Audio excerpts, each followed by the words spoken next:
let's go to Active Trader Pro, properties, window capture, Active Trader Pro. Boom. Boom. I need to turn on my do not disturb. We're going to move this. Oh, come on. And then we're going to move this over there. Live chat. I hope to not freeze today.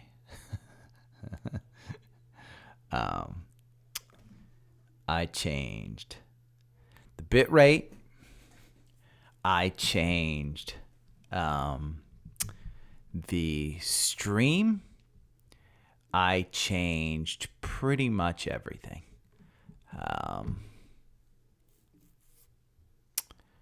Crazy, but yeah. So I hope not to freeze today. But I do think that YouTube is probably... Oh, God.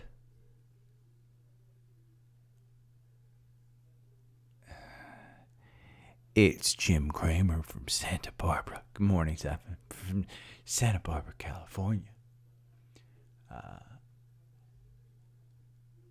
And Carl Quintanilla has a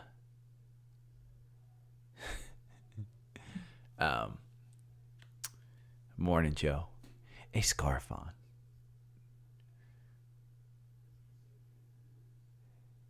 You know, it's always hit or miss whether I think Tesla, I mean, what's Tesla doing today? I think it's down a little bit. Let me see. Tesla is down 1% at 186. Still has confirmation on the 4-hour. Don't think that you're in danger of losing it today. If you see it dip below 180 today, yeah, maybe get a little nervous. Because I posted this on you, Zephyr. Zephyr, you did a great job yesterday, by the way, on that analysis of Tesla's. They're what, 10 stocks that run the S&P. If you go over here and you go to FinViz and you look at this, okay? Let's see. Let's look at a 1 week performance. See how big that box is? Apple rules the S&P. Microsoft, close second. Google, probably a third. Amazon, probably fourth. Tesla, slightly under NVIDIA. But that's their market cap. So in most, ETFs that need to buy stuff and everything like that, and it held 185 yesterday. So, like I said, where did I see that? Let me see. Where's my volume? Where's my volume thing? There it is. So, let's go back. If we pull this volume, that's my volume, yeah. We're going to pull it back here to January. This candle right here, the low is 101. Yeah, I never got under 100, but it was 101. That's the low. Where are most people holding? They're holding at 196. That's gonna be a target. The volume shelves are similar to kind of gaps. They don't have to be filled. They unlike gaps, gaps kind of stay, because gaps are a previous indication or their history. So nothing changes history. The volume levels are constantly moving entities, so they're not as stagnant as things. And I'm just talking in generalities here. I mean, please don't. Again, rule number 1: don't listen to a douche on the internet. But from what I've seen, those volume levels are really, really good at indicating a direction of a stock. And when you're trading at 188 and your volume shelf ends at 199, that's why I say I think it's a $200 stock, because that volume shelf goes up to 200. Now, does it stop down here? And again, if you don't have TrendSpider, maybe you're not seeing this. But right here at 194, does it get to 194?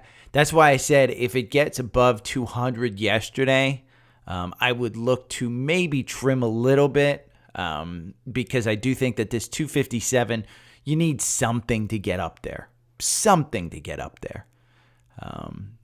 But it's a great play. Look, Roblox under 40.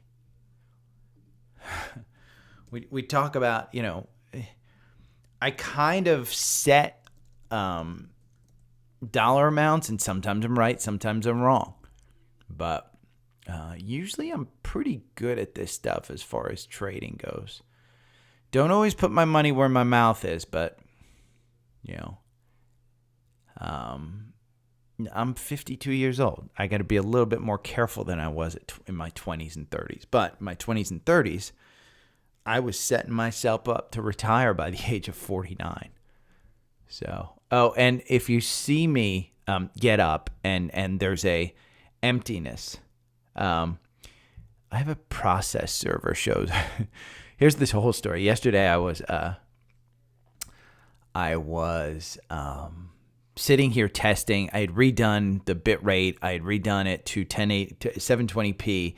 I had redone a lot of stuff on the live stream so that it wasn't going to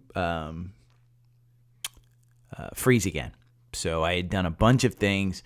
I said, and I'm sitting here, my ring light is on, my computer's on, my TV's on, and the door's open so the dogs hear anything and they get up into the window and they start barking, and all of a sudden they just start barking. And I look out my window, and you guys can't see it, but there's a window, two windows in my office right here, and one looks out over the driveway. And a woman pulls up, blocks the driveway, and she pulls up, and she's got a big envelope. So I kind of get up out of my chair and I look, and she stands there, and then she knocks on the door kind of loudly, and then she rings the doorbell a bunch of times. I sat there and watched the camera, didn't answer the door. Your boy doesn't answer doors. Anybody that knows me knows, hey, if I'm at your front door, I'm going to text you because your boy doesn't answer the front door. So then it was the process server for the Earthlink lawsuit, which I don't want to participate in. So it's two incredibly greedy companies that can't come to an agreement, that need me to help them sort out what happened. Well, listen, if somebody's going to make money off this shit, your boy needs to be paid. I want to be paid as an expert witness. Morning, William. Hey, William, just for you.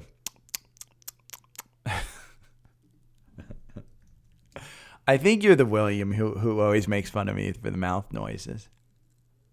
If you're not, enjoy it. I want to look at, so I downloaded that, okay. Supports Mac OS. What's Steam?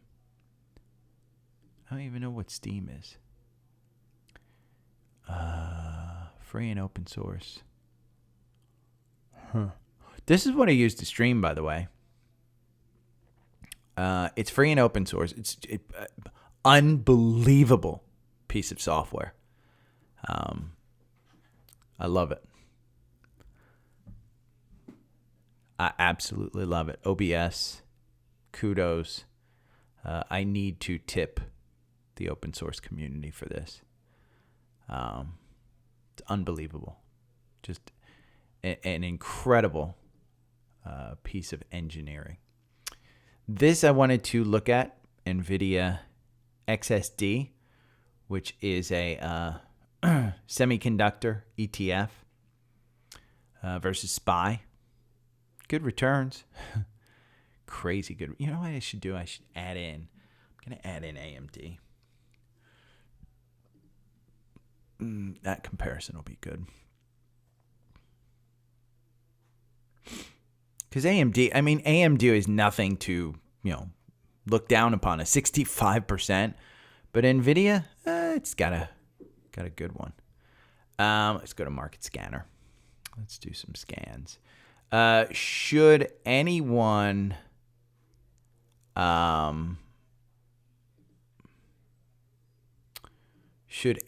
who has signed up for TrendSpider and doesn't have the link, I created a welcome letter. And so it includes the links for the algorithms. It includes the links for the watch lists. It includes the link for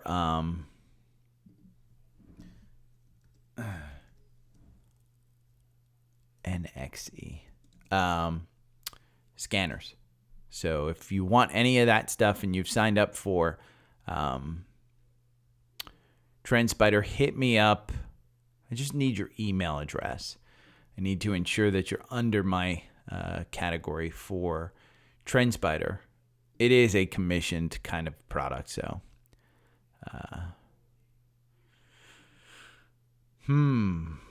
international VSS. I'll put Vanguard down here.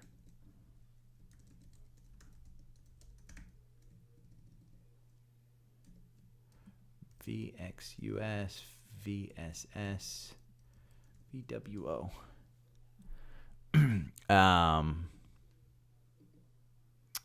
Low cost Vanguard, Spider Sectors, XLV.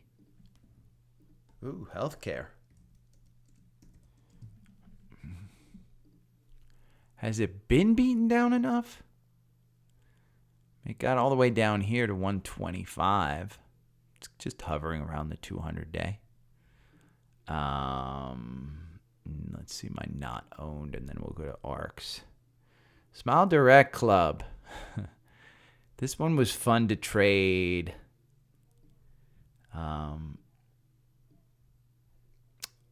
Back in the day. Here, I'll show you weekly. Because it's just been a monster loser. But back here, around the pandemic, 10% a week was not 18%, 13% ranges. This was crazy to trade. Tilray. Still not a big pot guy. I should say, love pot, hate the stocks. Lemonade. This has been a killer. It got another cross up yesterday. Hold on. How does this work? Run. There's a secondary cross up. It's just too high. Look at that $11.20 entry. Covered the gap. I think I brought this up that it would cover that gap, but maybe I didn't. I'm not a huge believer in Lemonade. Let's just did I get burned on Lemonade? I think I made money on Lemonade and then I lost money on Lemonade, so it was back and forth. Gotta go get my water. I'll be right back.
Oh, sorry about that.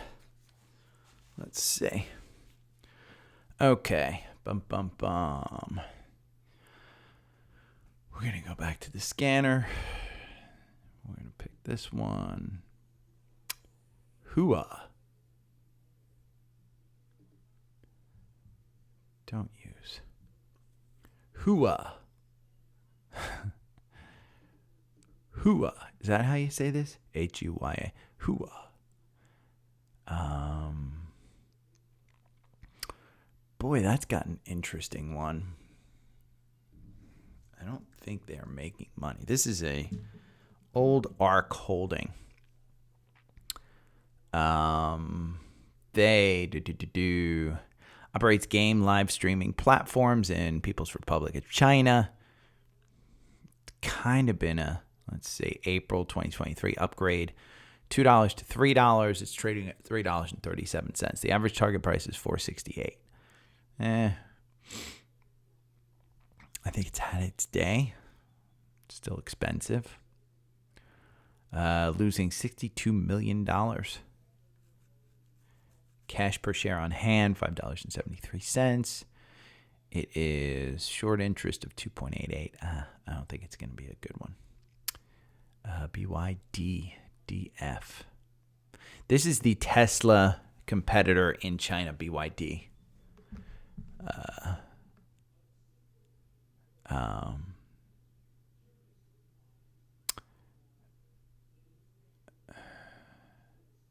What? Here's the MJ, which is the pot ETF.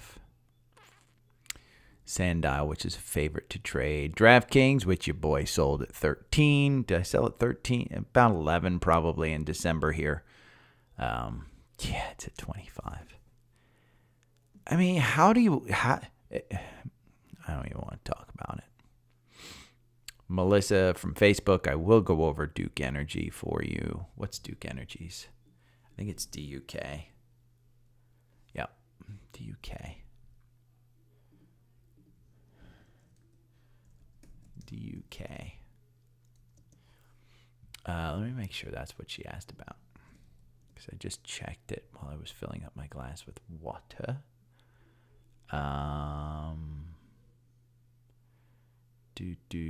Come on.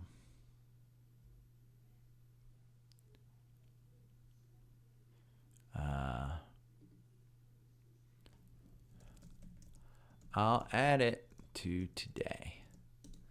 Bum, bum, bum. Okay, that's it. What do I think of Starbucks, Shilka, and EBA? I'll look at these, Brian.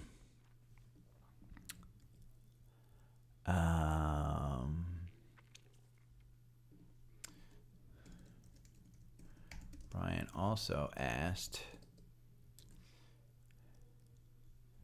Starbucks is SBK? No, SBLK?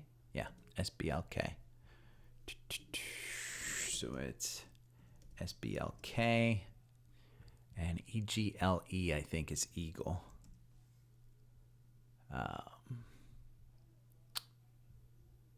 EGLE. I will ruin it, and I don't think Brian's here yet, but I hate them. I mean, here's the thing about shipping, and was it NAT? I think is that's the North American tankers. I'll put in my notes. Bring up NAT. This is the only one that I think could do something.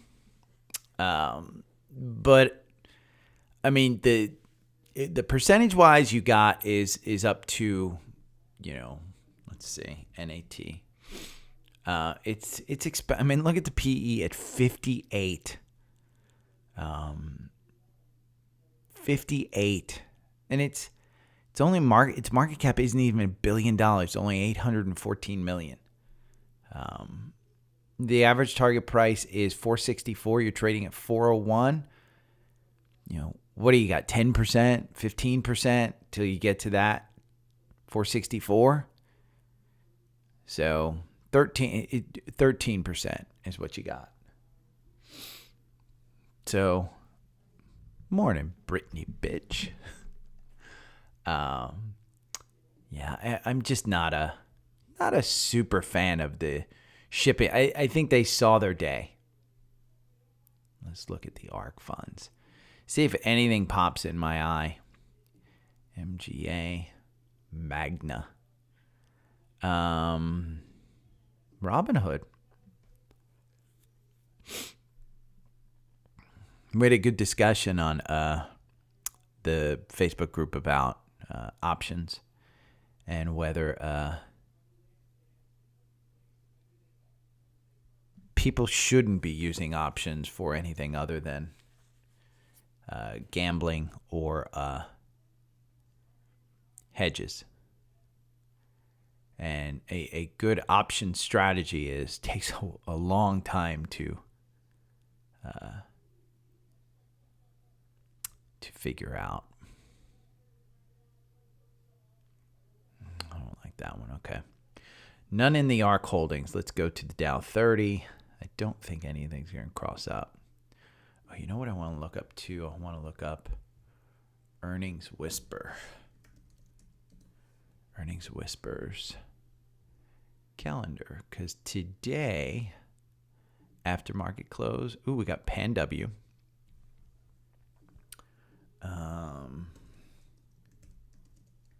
Earnings. That, in my mind, I mean, how do you not pop on Pan W? How does this one not go above $200? After earnings. Look at the last earnings. It created that gap that still hasn't been filled. Was partially filled, but it created a gap between 168 and 182, and it went all the way to 206. Buy when you see confirmation under 200. Sell when you see it over. Let's look at tomorrow. Before market open, Kohl's, Petco, Futu, XPEV, Abercrombie Express. I'm not 15 and I don't dress like that anymore. Bank of Montreal, Shoe Carnival, After market closes, NVDA, Snowflake.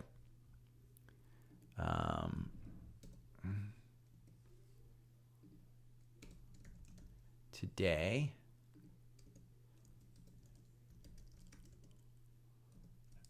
NVIDIA, Snow. Do I see anything else? American Eagle Outfitters. I held that one. That was a Jim Cramer buy. Oh my God, at $22, it's such a good buy because they're the only ones who can provide the cotton that needs to go into T-shirts and clothing and blah, blah, blah. Their CEO's on top of it. What a douche. So I was up like 20% because the douche was right. But then, aftermarket close, Costco. Let's see.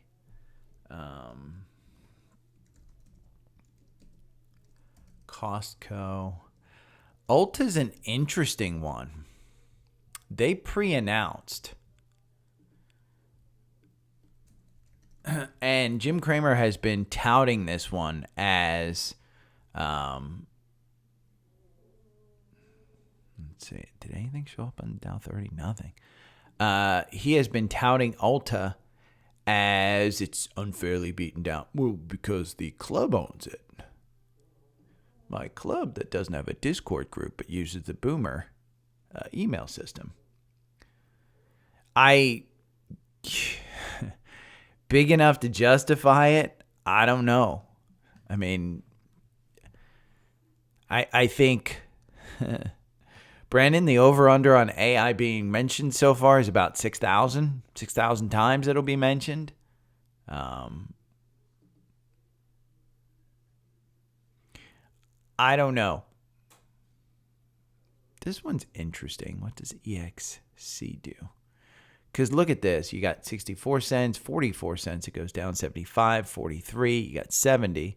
You have your ex-dividend date already passed. So you really don't have a catalyst on this one.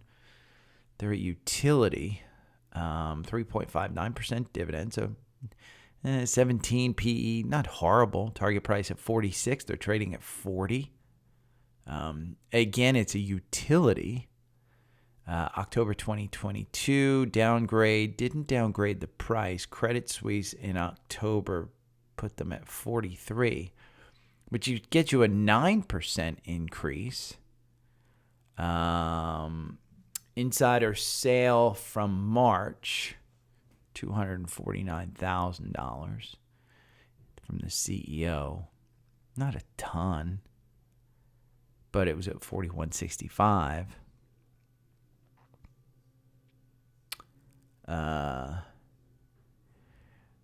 Europe, that is a closely held secret.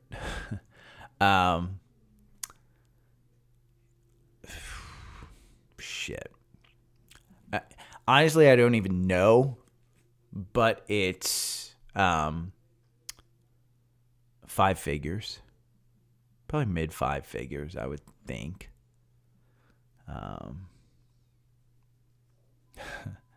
When you say IonQ, I always think about the Hyundai. I think that's their electric vehicle. I got to look at that one.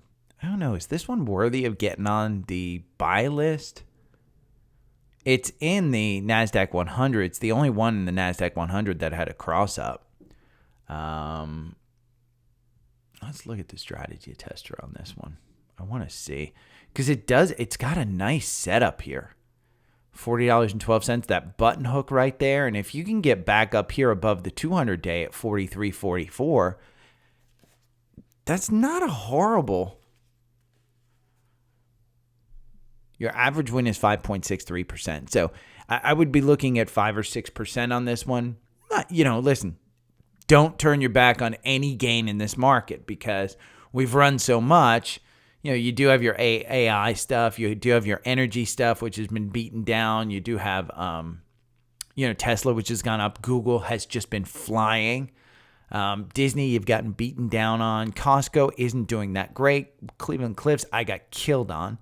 And I'm going to dollar cost average on that one. From a percentage, again, I'm not done entering because I want to hold it for a year. QCLN, by the way, that one I've written down. Amazon I've written down. I don't think I'm going to put that one in there. You know what? Why not? There's not a ton in here today. So EXC. Probably look for a 5. Unless you want a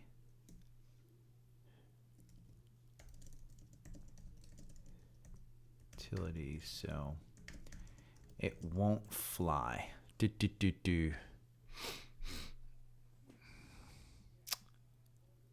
IonQ. I'll look at it, Brandon. Let me finish the market scan because I got to do the S&P. Let's do the S&P. S&P 100. And then I'm going to do the energy sector again. I want to do the financials. T-Mobile. Boy, has this one been beaten down enough? Disney gets a cross up. Look at that. Still wouldn't touch it. Why didn't that show up? Philip Morris, I will not invest in. I don't care. But Disney got a cross up. I'm going to look at a sector to scan. Disney has a cross up, but it's not. We opened up. We open up. Let's see. Let's move it over to Fidelity. You can't see the bottom of my screen, but Dow Jones up down 0.5%, NASDAQ down about 0.5%, S&P down about 0.5%. The VIX is up to 18. So let's see where UVIXY is. Stefan, I hope to hell you got out of Boyle. I hope to hell you took your profit out of Boyle. Most actives. PACW I have on my list to talk about. Pinterest. You know what? Pinterest, I said when it got down to 21, you should be looking at that one. Let's see, where's Pinterest? I might go back over here. Pinterest. Because pins, it's been going well, yeah. See, when I talk about the button hook, and I know I haven't talked about it a lot, but for those of you that might be new, first off, hit the thumbs up button. I forgot to do it, but hit the thumbs up button and make sure you're subscribed. But if you're new, I talk about button hooks, but there's button hooks on the bottom and the top. And here, this is a classic example of a button hook. We're going to fill this gap between 24 and 27. Don't know if it's going to happen in this run, but it absolutely will happen. I said when we were down here at 20s, I thought it might get to 20s, but wait for confirmation. You got the confirmation at 21.37 back on May 9th. You're going. You had this death cross of the 50-day under the 200. Doesn't matter. You've got a Elliott Management, which is a hostile group in this stock who's basically going to squeeze it for a shareholder value. You're going to get back up here to 27. So at 23, do I buy it? I may put some money into it.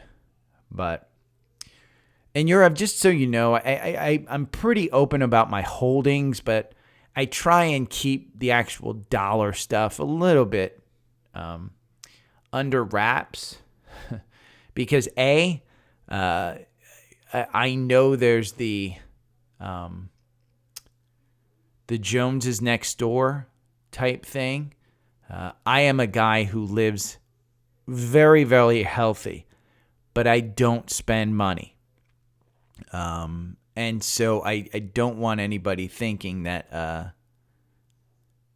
I have something more than somebody else because I really don't. Happiness is the number one thing, blah, blah, blah. So I don't try not to throw it out there how much I have. I am completely blessed, but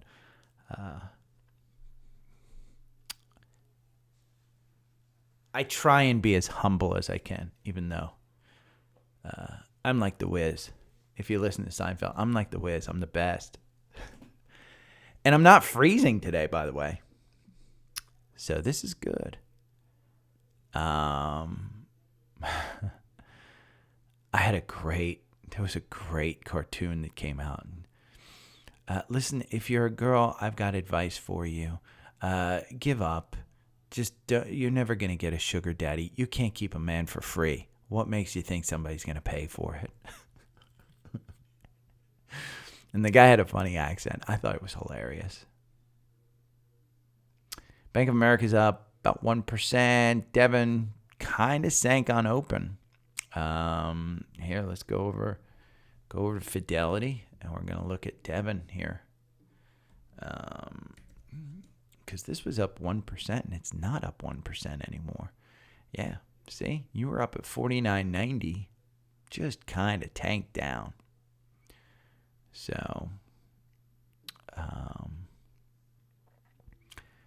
doesn't do well in pre-market. You're going to have problems matching buyers and sellers with Devon in pre-market. But once it opened up, that candle right there. This is a 5-minute candle, and it opened at 49.75, got to 49.81, immediately dropped down to 41.941. So closed at 49.46, a little bit higher, but next candle's red and it's lower. So 49.40 right now. It should continue to go down. Here's your IONQ, Brandon. Yesterday, a fantastic day. Let me see what this says about it. I love Active Trader Pro, by the way. If you don't want, again, I had some new subscribers to TrendSpider. My feedback to TrendSpider yesterday to the guys was everybody that subscribes to it. My suggestion for anybody that subscribes to YouTube, if you want TrendSpider, there's a link below. DSP25 gets 25% off. You need the elite level, which is the middle level. Usually you can get it for under $400. But the 25% off code, I think it gets you to about $400. But my feedback to those guys was everybody that subscribes absolutely loves it. The people that leave are the people who don't use it. My suggestion has always been spend a weekend and put in 4, 5, 6, 7 hours. Try and set it up the way you like it. I have a video on YouTube about how to set it up. I need to do a playlist with just that video. And set it up. I'll help you set it up if you want me to with kind of what I have on there. But I did I also did a welcome letter. And but don't think I've received a bad word about TrendSpider since I partnered with them. So, and I've been using it since 2020. So, PAC-W is up Monday after the company announced it entered into a loan purchase and sale agreement with a subsidiary. INA Clue climbed after gaining 22% on Monday, so it doesn't give us any information on that. Okay, I'm going to start the podcast. Let's go over to Safari. I need to put Pinterest on here. We'll do pins.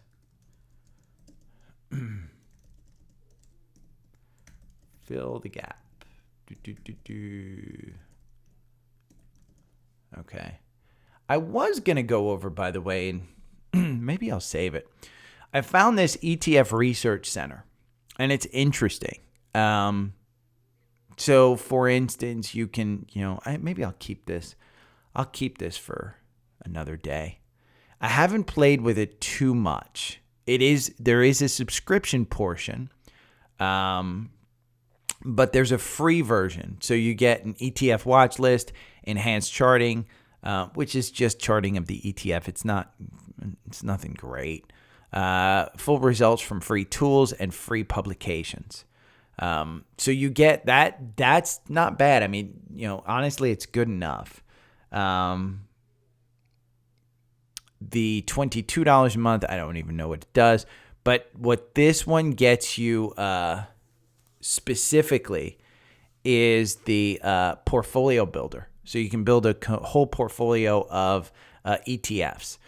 Now, Fidelity has something like this for free. A lot of people ask me, well, why do you use Fidelity? Robinhood has fireworks. I like fireworks. If you like fireworks, stick with Robinhood. But Fidelity, I mean, if you just go to fidelity.com, and if you want to sign up for Fidelity and transfer over, I think it's $2,500 minimum,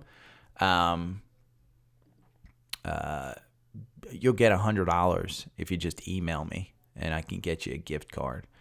But this is the Fidelity Advantage: planning and advice, straightforward pricing, expert insight and tools, all of the education services that they have, all of this stuff. If you want to know why Fidelity, just fidelity.com and then go over to that right side, why Fidelity, planning and advice, trading, straightforward pricing, site and protection, FDIC and SIPC, coverage, marketplace solutions, and about Fidelity.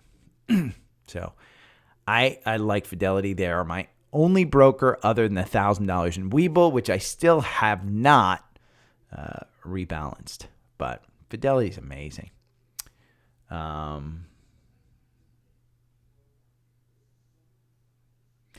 Yeah, the text service, I think it's 50 that you're allowed on the Elite. Yeah, so Brandon, if you want, they can do, I mean, I think you can set up alerts for anything. Like if I wanted to know when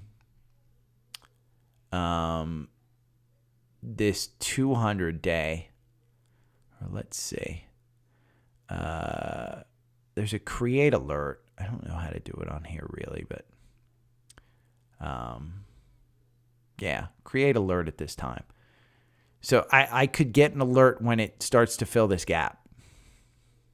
So go to TrendSpider and look at alerts. They have a great YouTube tutorial. The bot thing, I have, I have an affiliate link for that if you want. I think it gets you 50 free alerts or something. But I don't use it. Yeah. Brandon, I'm like you. I probably use half this stuff the wrong way.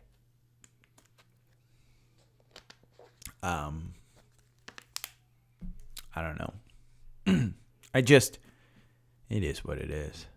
Let me see this TrendSpider, this Tesla one. Run. Let's run it on Pinterest. Wow.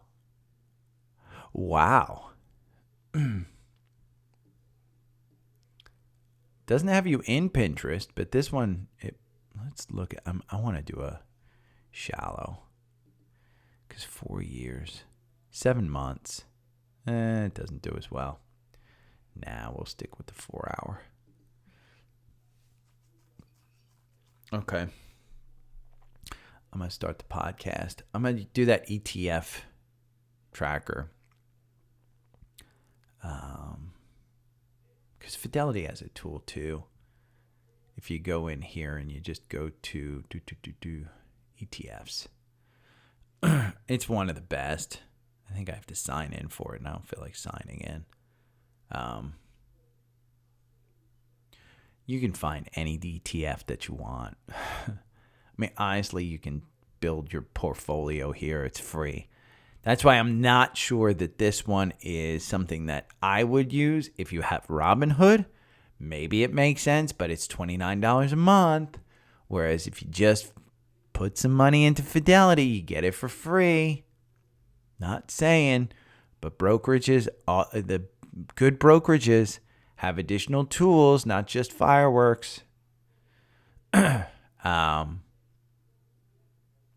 Yeah, professionally managed personalized stock portfolios will build and manage a portfolio of stocks tailored to you with tax smart. This isn't free.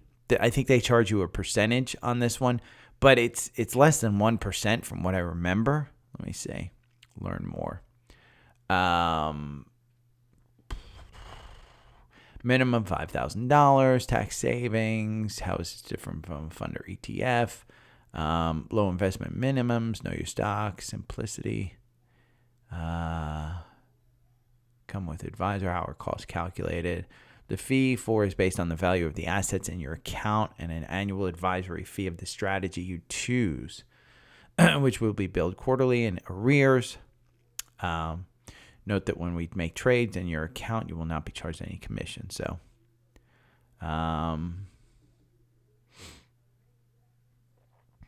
yeah. So they have, again, if you don't want to do it, you can absolutely just have them do it. But the ETF researcher, I've used it before. I really like it. Okay. Morning, Sherry. Indices check for me.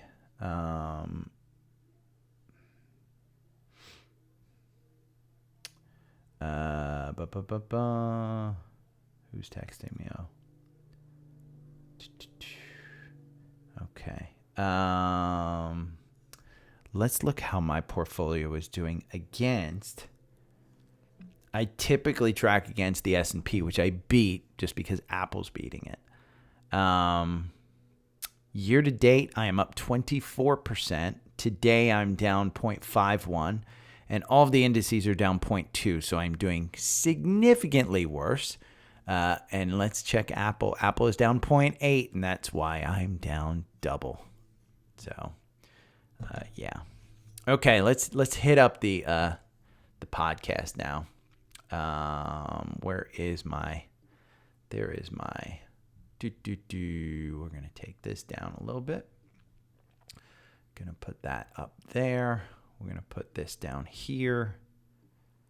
And I'm going to get my notes up here so that I've got everything that I want to do. Okay. And good morning. It's Tuesday, May 23rd. The market is already open. I've been playing on YouTube Live for 45 minutes. So just add 45 minutes if you want to go back and watch the actual live one. But I'll post the video as well on YouTube. I am not freezing today. I redid the actual recording. I redid the YouTube Live. So hopefully I don't freeze. Yeah. Here's what I have to say about the markets. We're going to flounder until there's a debt deal. Until that debt ceiling is done. Biden, came back from his G7 meeting. They met at the White House yesterday. Nothing got done. Everybody's saying there's positive. We won't go into default.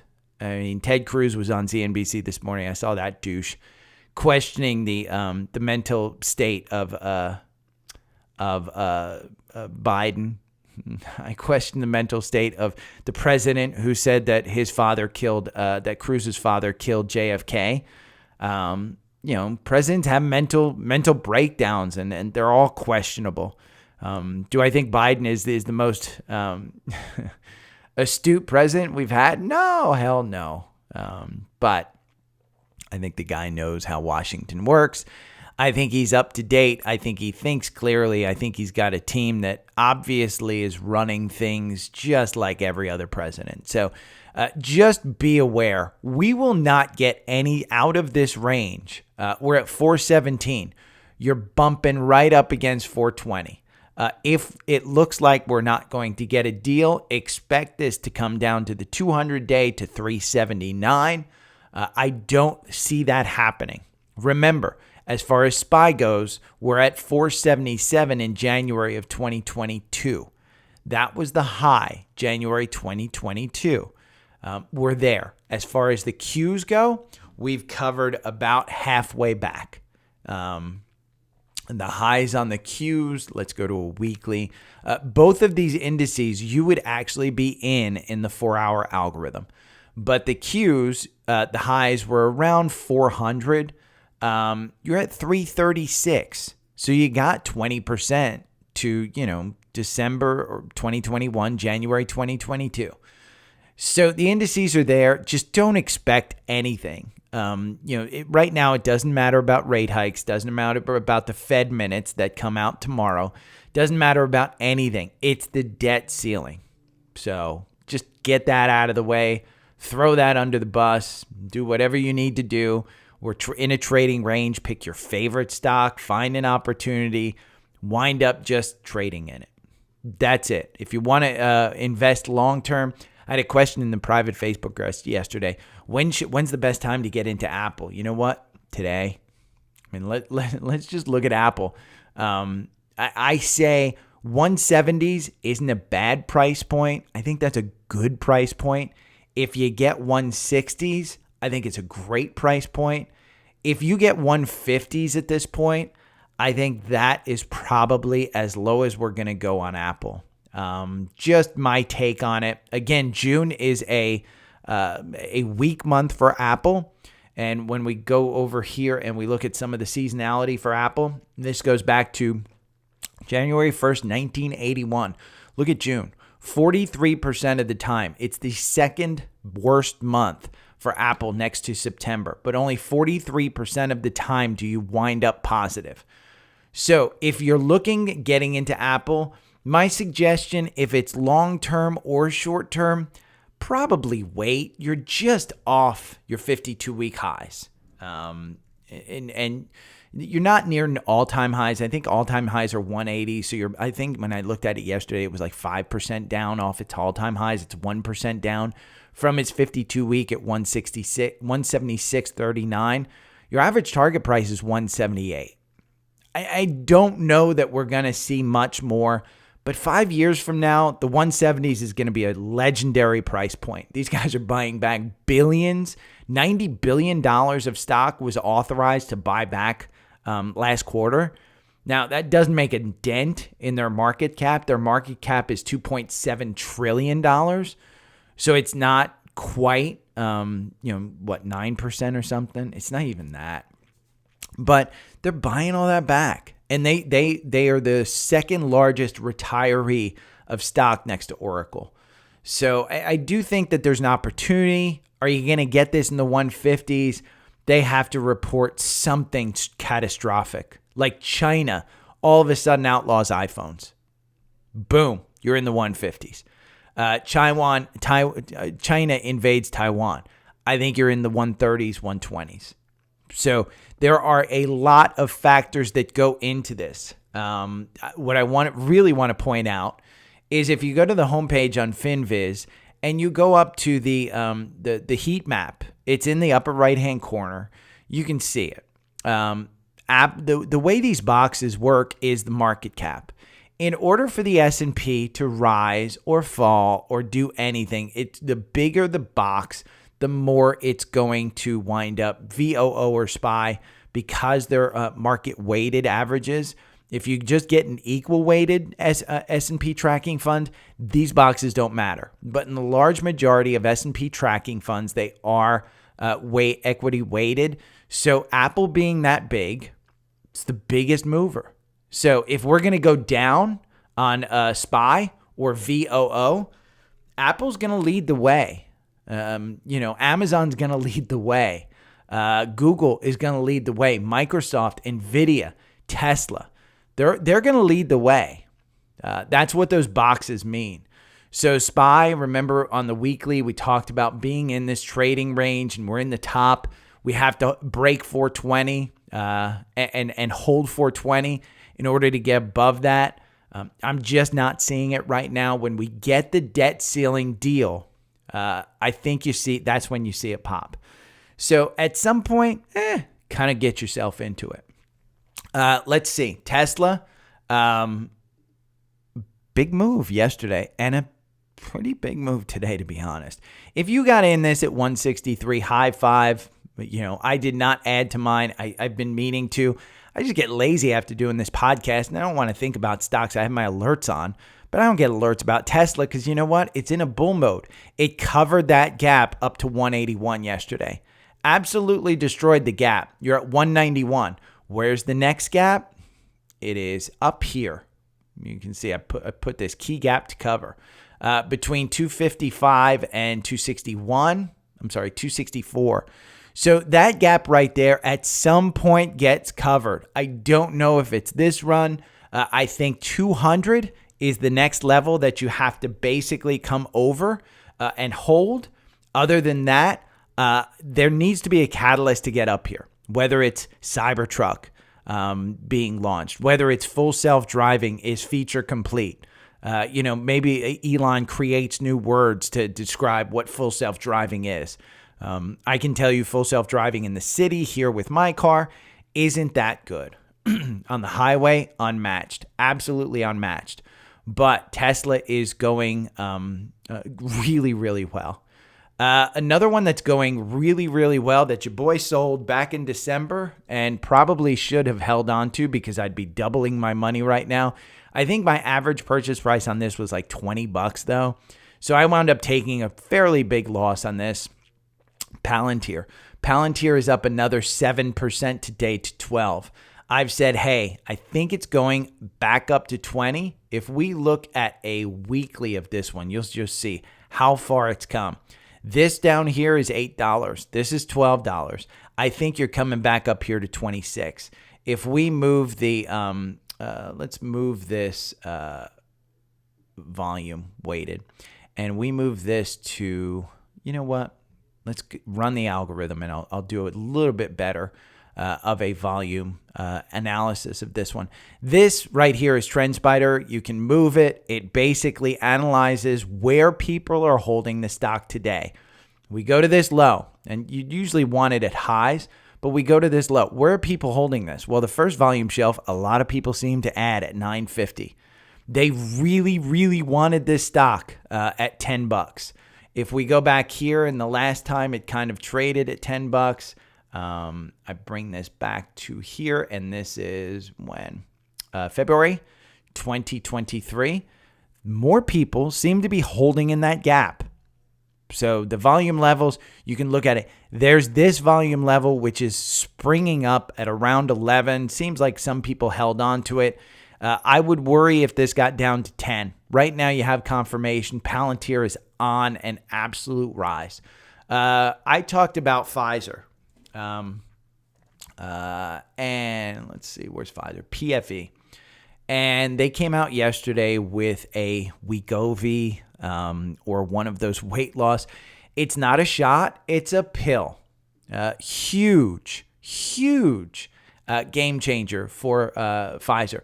Pfizer is down 1.5 yesterday after being up 5, 6, 7%.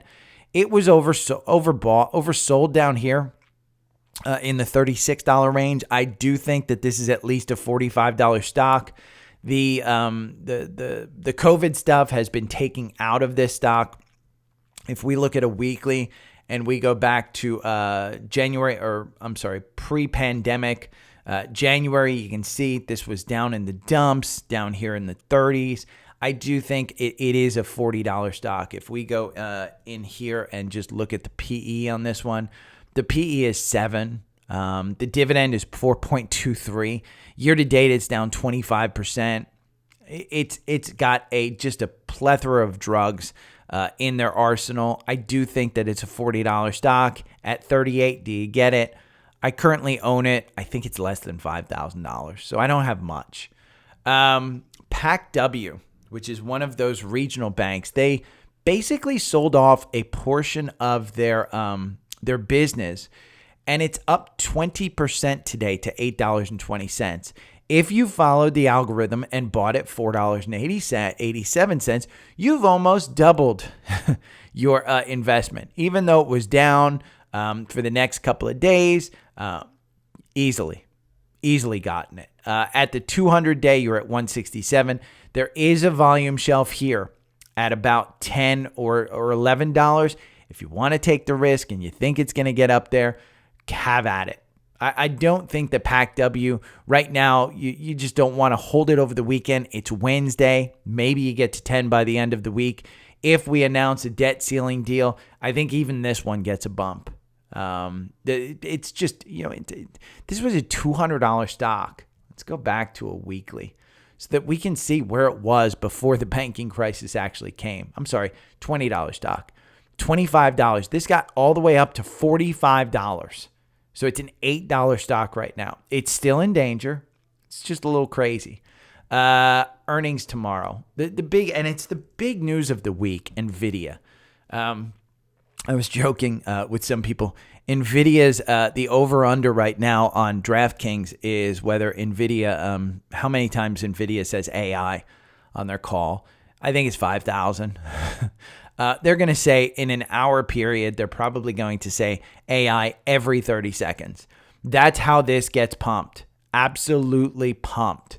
Does it create another earnings gap like it did here between 209 and 222 on the last earnings? I don't know. I mean, it's just run so much. Remember, there's NVDS and NVDL. Those are 1.25 levered ETFs on this stock. You can play those. If you think it's going to be a good earnings and you think things are going well, go ahead and play it. The RSI is at 68. It is crazy. The MACD is way up there. It is tomorrow after the bell. That's the earnings. Then let's see. I'll go over earnings tomorrow. Today, if you want a good earnings play where you don't mind holding it, this might be an opportunity. I do already own a significant amount of Palo Alto Networks, PANW. It is expensive. This is the leader in cybersecurity. I believe that cybersecurity, you ain't going to, go without. Look at the PE, 2,494. They are, their income, $34 million. So they're not making a ton of money. It is a $58 billion company. They don't have a dividend. It is up 36% year to date. The average target price is 222. If you go down here, most people initiated or reiterated coverage. The most recent May 12th, Capital One, overweight, $247 price target. Go down here, you'll see there's a bunch of sales at 150, 170. You go back here to October of last year, the stock was in the 500s. So I think there's an opportunity here. It just, it has not done what I thought it was going to do, even though it's up 36%. I think I hold this at about $180. I may add to it going into earnings. And the reason I may add it to it going into earnings is because I also own CrowdStrike. And if you look at CrowdStrike, their earnings are coming up May 31st at the end of the month. Look at the way this one's gone. 122 up to 147. That's a big move. I own this one. I think my average price is somewhere in the 150s on this one, so I'm not quite making money. But it's come off that $97 mark that was back in January really, really well. And cybersecurity is absolutely 100% needed. You can look at Fortinet too, FTNT. This is the only cybersecurity company that is actually making free cash flow. And this was when you had this buy at $65. Look at this after earnings. Look at that after earnings. So do I think Palo Alto Networks has an opportunity? I do. There's another one that's reporting tomorrow that I personally own, Snowflake. This one has been on fire. I said down here at 148, absolutely buy. I bought a little bit more. And I like Snowflake. It is expensive. When we talk about expensive, this one is kind of the creme de la creme. Doesn't have a PE. It's 177 forward PE. They lose $796 million. It's a $60 billion valuation. This one IPO'd at around $400. The average target price is 184. You're trading at 178. It's up 24%. The most recent upgrade, Stifle, May 8th, hold to buy, 185 price target. You're almost there. So I don't want you to think that this one's going to fly. But again, if they just mention AI 9 million times, like NVIDIA is going to do, I think this one flies. You do have some volume shelf issues here where, there's more downside there than there is upside. I would probably just be patient, wait for this one to come back to 140s, add more. That's essentially what I'm doing, trying to bring my average cost down. Thursday, we have Costco. Costco, I've said, hey, under 500, buy it. Over 500, sell it. It's got some weakness because retail has just been hit hard. The consumer just, isn't there. But go into a Costco parking lot on a Saturday. The PE, the RSI is at 32. This one's just oversold right now. I don't think 484 is a bad price. I think you buy it. I think you hold it. It is a bit expensive compared to the earnings. So you look at the PE and 36 and 31 for a retailer. It is up 5% for the year. The 52-week low is 416. I don't think you're getting back there because I do think that the consumer is stronger, specifically the Costco consumer. Their money is based on memberships. The second they announce a membership increase, membership price increase, this one shoots to 520. Could it be on the earnings? Maybe. That's usually when they do it. There's no rumor about it going now, but that's the rumor. But you never know. They usually hold that pretty tight. Ulta reports on Thursday as well. This is a beauty line. Your boy isn't beautiful. Your boy doesn't use makeup. So I'm not that good at knowing Ulta, But I do know from a consumer standpoint, from some of the friends that I have, this one's kind of one that I think people like. Ask your wife, ask your girlfriend, ask your kids. Do they use Ulta Beauty? Get it. So it's at 477. I think this one's 500 as well. Right now, the RSI is at 28. They pre-announced earnings. So you can read about it. Go to FinViz and look up Ulta. They pre-announced weakness. So I wouldn't expect this one to kind of, pick back up right away. But I would expect them to come back at some point in time. 477, look at your range. You're at between 330 and 556. Your average target price is 562. Nobody's been bringing that down. Year to date, you're up 1%. Over 1 year, you're up 39%. If you look at the insiders, they're selling at 544. They're exercising options at 241. Again, these folks kind of sell when it's close to highs. So April 3rd was the last they exercised options, and then they sold those options at 544. That's the chief human resources officer. So I think Ulta's an opportunity. Again, I don't use it, so I'm not super into that one. Let me know if you guys are interested in me. There's a website, etfrc.com. I saw it. Here's where it is. It is kind of a membership thing, but there is a 0%. It basically creates, and you look up ETFs. One ETF that I was looking at is LRNZ.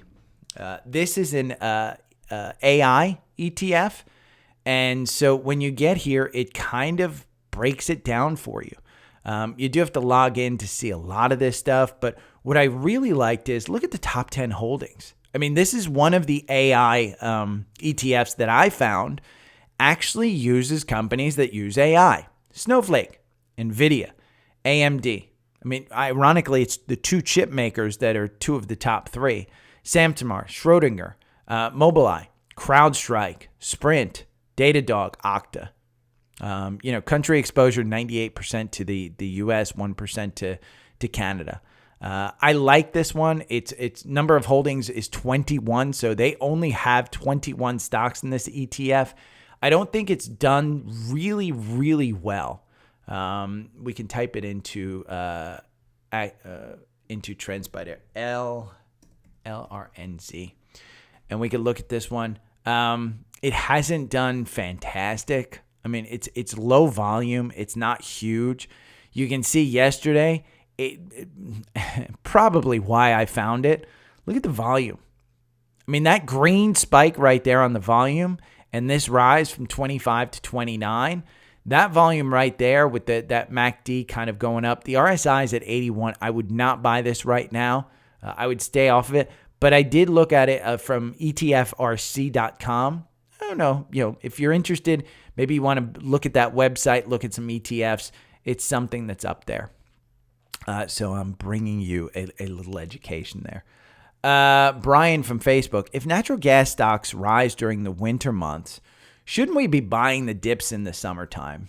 I answered on this one, and the answer in the private Facebook group that I gave was, it's logical, and it's great logic. I think the same exact way. So do 5 million other traders. So and so do algorithms, and they kind of think like this. The seasonality of this one. Let's take a look at some of the seasonality. So for the last 12 years, this goes back to October 1st, 2011. 75% of the time, April is positive. Look at the summer months. You're only positive 25% of the time. You're only positive 36% of the time. You're only positive 27% of the time. So if you're willing to sustain losses on oil, which I don't know if you are, maybe just buy at the end of July and hope that it's positive in August. I mean, any gain is a good gain. So in my mind, you buy in March, you sell in April. You buy in July, you sell in August. At some point in time. that might be a good way to look at it. You buy in October, you sell in November. But you can see the majority of this BOIL, which is this is the ETF for natural gas, triple levered ETF for natural gas. It's a little bit hurt that way. So I don't know that your logic, we can look at LNG, which is LNG is Cheniere Energy. And the way these guys work is they actually take cheap U.S. natural gas and they sell it over in Europe for a greater profit. But take a look at this one. What's the best month to buy it? January. I mean, it's in the middle of winter is the best time to buy this one. February, second best month. It's in the middle of winter. If you're buying this and willing to sustain some losses, you might be okay.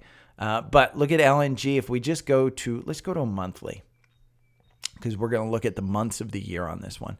And if you were to buy, here is the summer at 38 in July. Well, let's just look at 2021.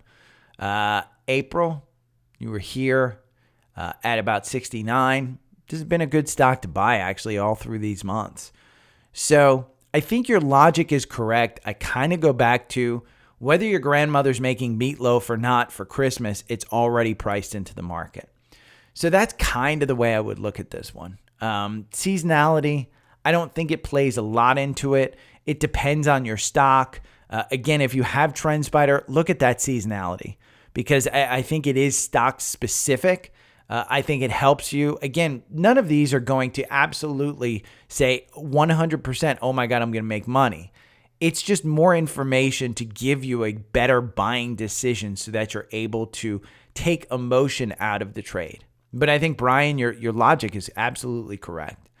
Brian also asked, what do you think of Star Bulk Shipping and Eagle Bulk Shipping for long-term plays?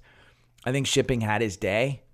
I think Star Bulk Shipping, I think these guys have a great dividend. I have traded this around the dividend, but I think they had their day in the winter and previously. I just think shipping is just over and done with. I don't think that the price, they hold the pricing power anymore. I think it's just too competitive. If we look at SBLK, the reason you get this is the dividend. 7.52% dividend. You know what I'd rather have? I'd rather have a cash cow like PXD paying an 11% dividend. But I don't see this one getting back to the $26 range. The average target price is 28. But when you look at it, these are all 2022. These are all 2021 price targets. So it's all based on the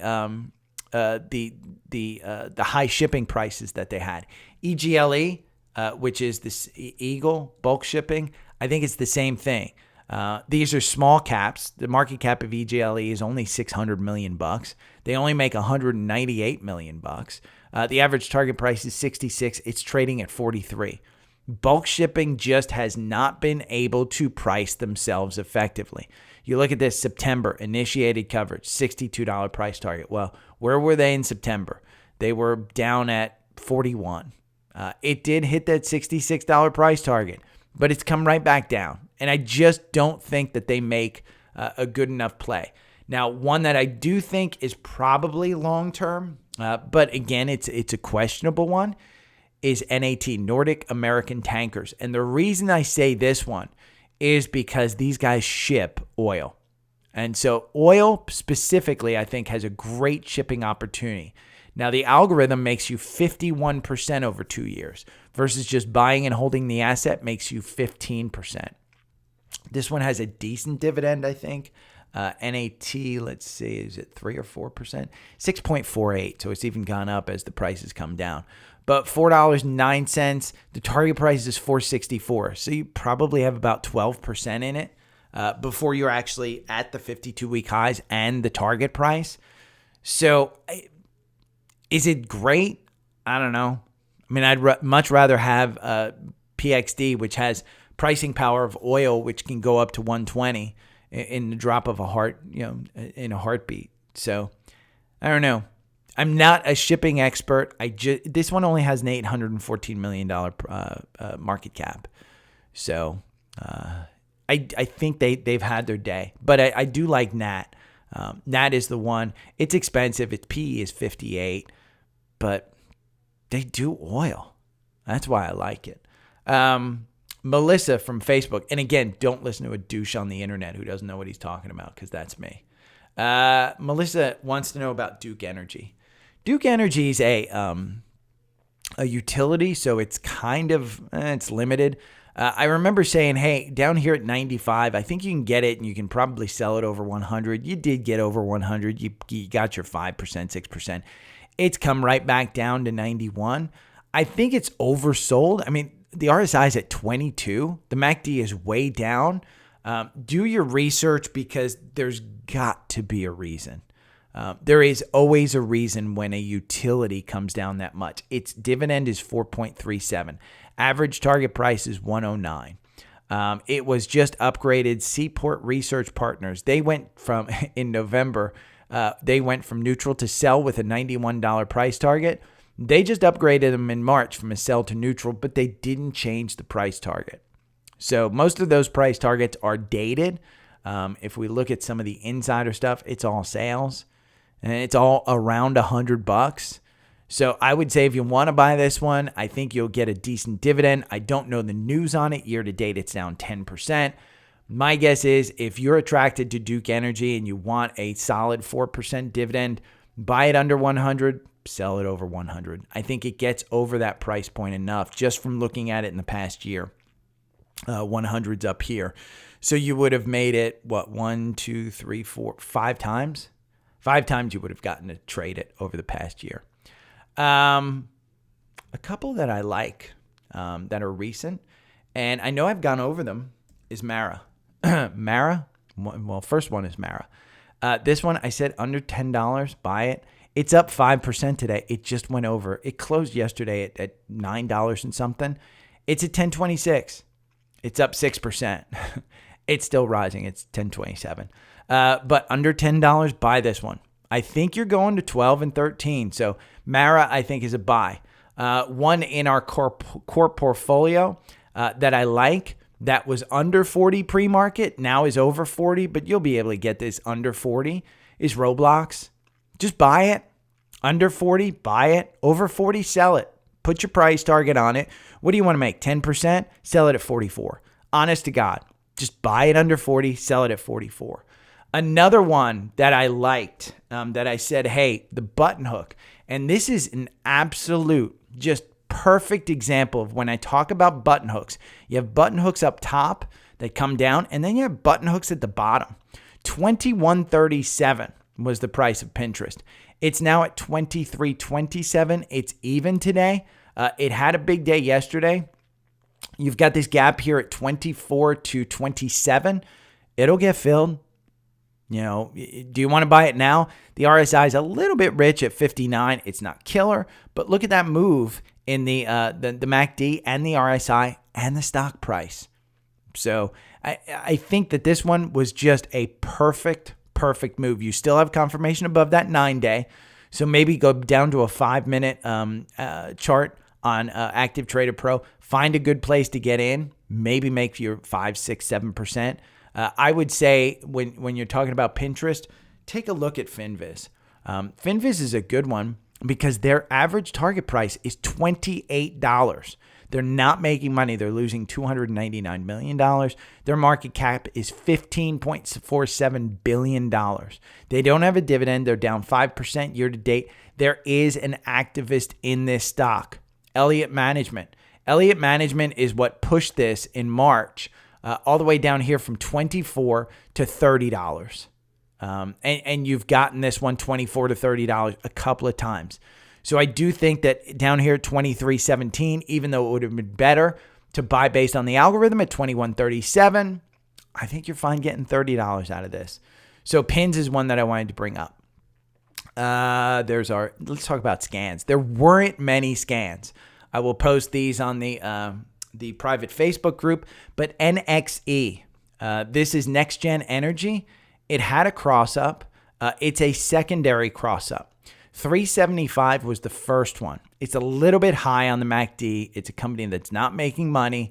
I bring it up just because it's an energy company. I think energy's been beaten down. I think this one probably gets up to about 456.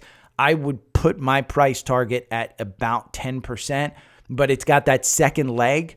The first leg was from 375 to 4. I think you're going from 4 to 440, 450 to get over the 200-day.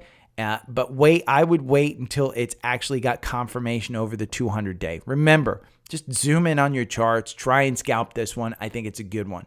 One that it shocked me when I saw that it had a cross-up is XLV. These are the spider sectors that we don't trade. We just look for entries. That 125 was a great entry point. The problem that you have with healthcare is if they wind up cutting some kind of healthcare spending out of Medicare and Medicaid with this debt ceiling stuff, which I doubt that they will, I think that's where this one just get killed back down to 125.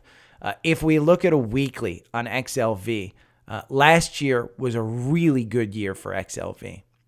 You can see, well, I don't think anything was a good year, but you're down up at 139 and you're only at 130. So you got back up to your 139 in January. It was basically just a flat year where the S&P was down, 12% last year? So it was a good year for healthcare, even though you dipped down. If you bought these dips, kudos to you. You had this double bottom right here at about 120. You're trading at 130. So I think it's an average price. I don't think it's a bad entry point. Do what you want. One that came up as part of the NASDAQ 100, and I was questioning, should I include this one, is Exelon Corporation, $40.12. In my mind, you got that button hook. I think you're coming back up to this 200-day, which is about 42. Get your 5 or 6%. That's where I would do it. It's a utility. It will not fly. So if we go over here and we look at Exelon Corporation, we talked about Duke. We talked about them having a fairly big PE. This one has a big PE, but it's got a 3.59% dividend. It's down 6%. I think you can trade this for 40, ride it to 42, 43, somewhere in that neighborhood. The average target price is 46. You're 19% below your 52-week high, which was 49.86. So I think there's an opportunity here. It really doesn't get coverage. The coverage is older. You can see there's only one sale, and that was March 17th. It was for $250,000. The guy's putting in a pool. That's all it is. So those are the scans. We had 3 Vanguard groups cross up. I'll put those in the Facebook group. I will stick around and answer questions that you guys had on YouTube. If you are new here, subscribe on YouTube. If you are just here, just hit the thumbs up button. If you pay more than $25 a month for your phone bill, there's a link below for Visible. Visible is a phone service provided by Verizon, the best network out there. Solid. I personally have Visible. If you click on that link, you will save $20 off your first month. So your first month of service is $5. There is no long-term contract. There is no commitment. You can change it. You can port your number in. My suggestion for people is if you are unsure if you want to switch just for price, do 1 month. Don't port your number in. Just get a new number. You can always port your number later. The porting of numbers these days is super, super simple. Nice and easy. Just get a new number. It'll cost you $5. Test it out on that new number. Just test out the service, for $5. And, say you're going to save $20. Say you're going to, let's say you're paying $55 a month, which is probably average per line. What's 20 times 12? It's $240. So $240 a year. You put $240 a year into the S&P every year, you got a pretty good chunk of change in 20 years based on the compounding. So it's not something to sneeze at. It's just a way of saving. If you like the charts that I post and you want to take emotion out of your trade and you want to get alerts and texts so you don't have to sit there and look at charts all day, this is TrendSpider. TrendSpider, there's a link down below. The code DSP25 gets you 25% off. They do have sales sometimes for 50% off. No matter when you sign up, if you give me your email address, I will send you over a welcome letter that includes links to all of the algorithms that I have, the 4-hour, the 65-minute, which I day trade on. I will send you the watch list, links to the watch list, and I will send you links to the scanners. It's all in there. It's a nice welcome letter to get, and my face is on it, so it's quite pleasant to actually get. But yeah, if you have any questions, there's a link tree down below. Remember, if you guys make money off of stuff that I give you, tip is certainly appreciated. I don't charge anybody for this stuff. I don't charge anybody for anything. Even TrendSpider, I get a commission off of it. Visible, I get money off my phone service. Those are the two things that I make money. It ain't a good living, guys. I've got enough that I don't need to make a good living. But if you do make some money, I just ask for a tip. Treat me like a bartender. I'm your stock tender. That's what I am. So if you have any questions, hit me up. Take care. I will talk to you tomorrow. Okay. Hey, I made it through without freezing. That's huge. I don't think it looks as good as it does on my MacBook Pro. But you know what? Kudos. MacBook Pro, unbelievable computer. I don't know anybody. Why would anybody have a PC? Okay, let me read your comments.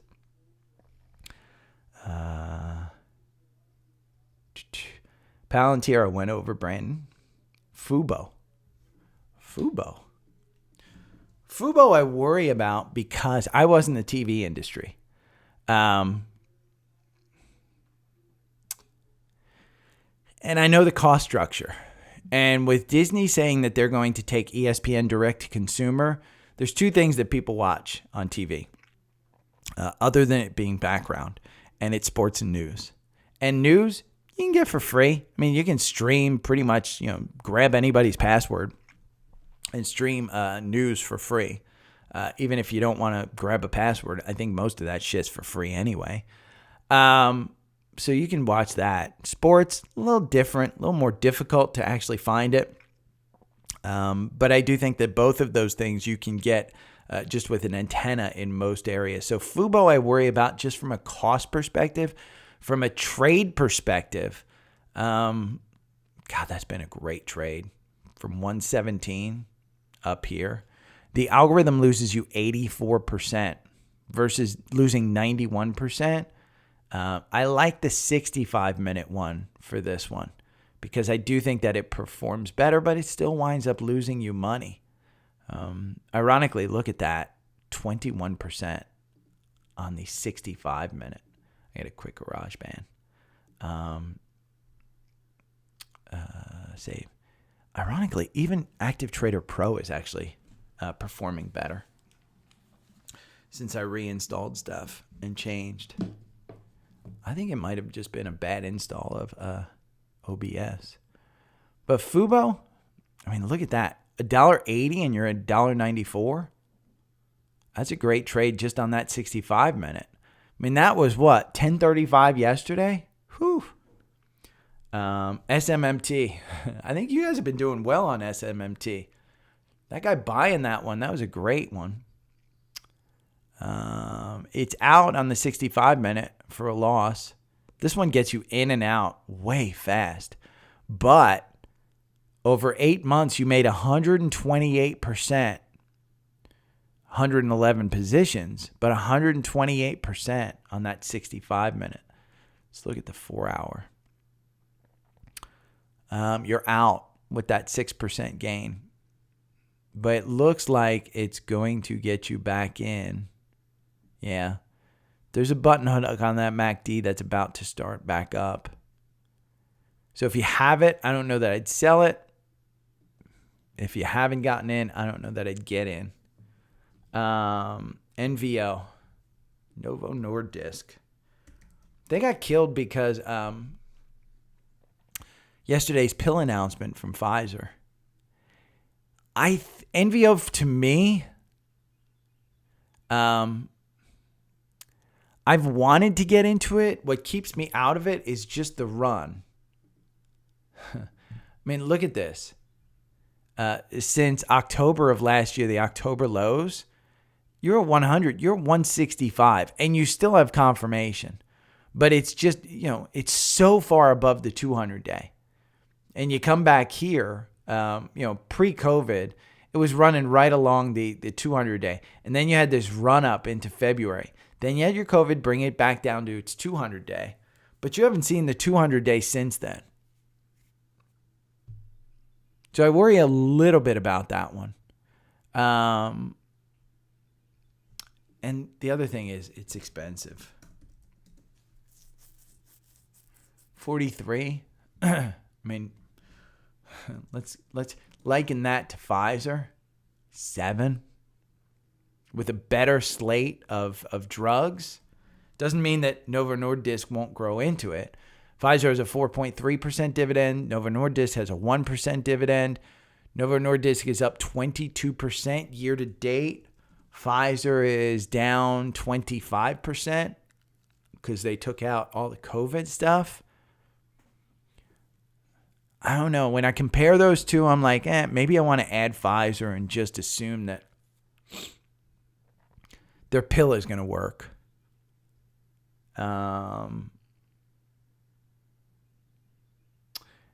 Zephan, and if you think NVIDIA is good, I would do NVDL. Now, it's not a proven, I mean, it's still rather new, so you just started your 200-day.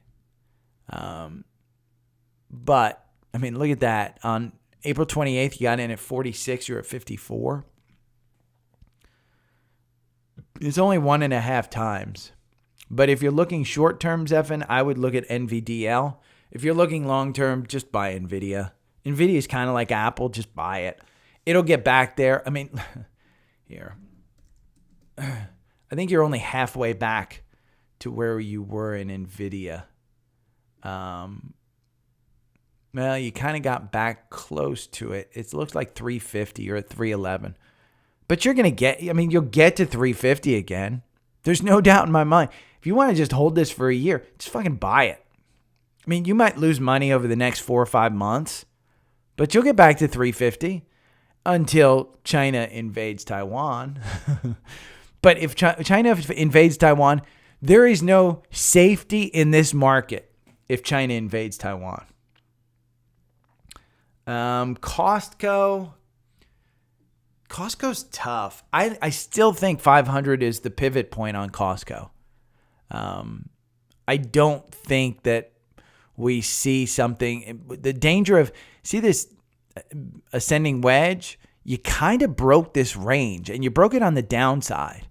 It's oversold. It's at 33.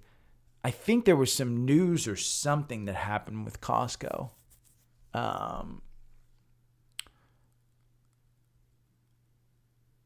Zach, 6 incredible perks of being a Costco. True, truth, and lie.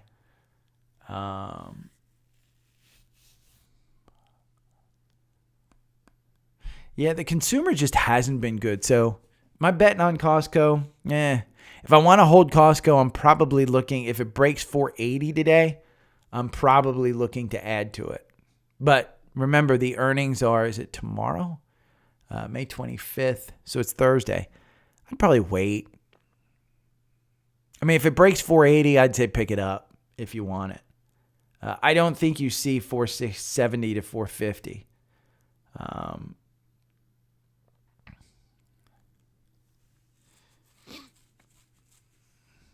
Oh, those SMRs. Christian, I've read up on those. I think those are what Gates was mentioning about. I think SMR.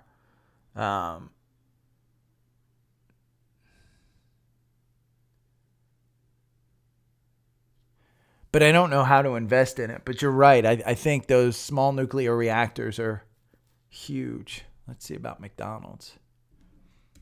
Man, I'm really giving you guys a lot of time today. Look at McDonald's. 10% on McDonald's. And I know I called this one out at 265. I think you come down to the 260s again on the. I mean, that volume shelf. Let's bring it back here because we were in a range here. I'm going to bring it back here, November of last year. Look at where most people are holding, right at the 200-day. So I think you wait till it hits 274. AMC, when was the last time you went to the movies? They're losing money like there's no tomorrow. This is all hype. 100% hype. It doesn't have a buy-in. If we go over here and we look at some of the fundamentals, AMC, they're not making money. And they are not. They're losing $871 million. Meanwhile, Bob Arum, I think is his name, you put in a multiple bottom here at $4. I mean, wait till it gets to $4. That's when you buy it. Year to date, you're up 24%. But who cares? I mean, it's just a hype stock. That's all this is. There is no actual earnings, no future, nothing that presents me AMC as a good one. Bed Bath & Beyond Q. This is over the counter. You can get into it if you want, VRO, but VRO, yuck, PC. Brandon, I just put the welcome letter together last night because I got annoyed with sharing everything, so I just put it in letter form. I'll send it to you. Just post on the Facebook group, I want a welcome letter, and your email address. You can message me your email address if you don't want it out there.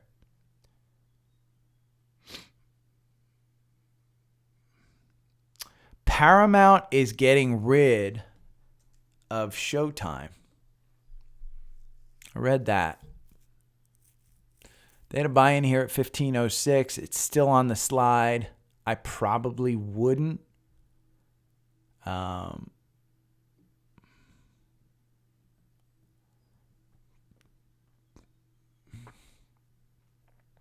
mean, this is what's funny. Remember I said volume shelves are kind of like gaps? So the gap here on Paramount is between 18 and 24. And ironically, the largest volume gap is up here at 21. If this volume level gets bigger down here at 1535, I would say you're looking at 16 to 17 and getting back up there.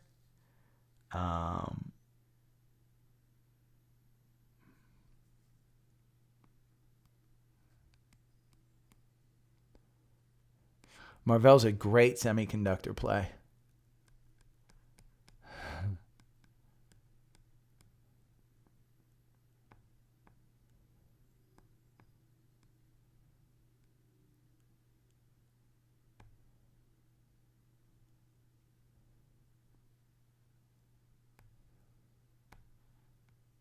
Oh, I don't think it's turned off. People send me messages on Facebook. Send me one on Instagram. Just send me your email address somewhere. People send me messages on Facebook. I'd go in there. Hold on.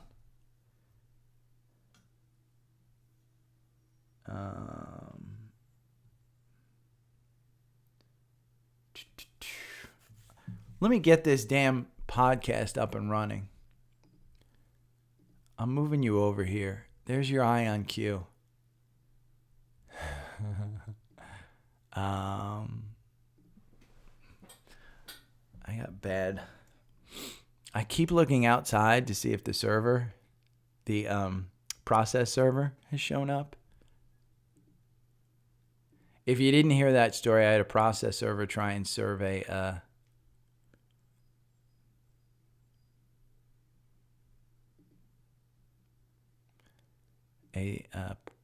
subpoena on me yesterday. Let's see. Boom, boom, boom. In the back room.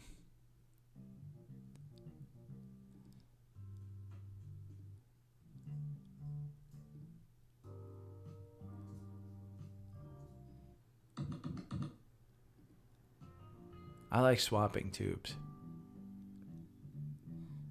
We're using swapping tubes. Insert ad.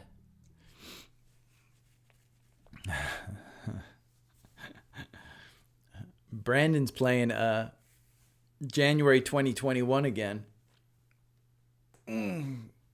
Oh, my back just popped. Do do do do do do do do. Now I've got to let's go to YouTube. I'm gonna upload the video. I think hold on, I want to look at the recording. Good morning. It's Tuesday, May 24th. Ooh, it does look good. I've been playing on YouTube Live for 45. It's not 4K though. Maybe I'll move that to 4K. Upload video. Do do do do do do do do do.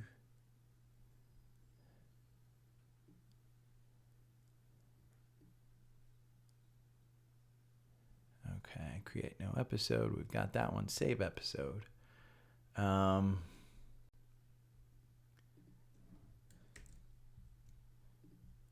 gonna move this, and then we're gonna grab some notes from yesterday. All my troubles seem so far away. Now I look and here to stay.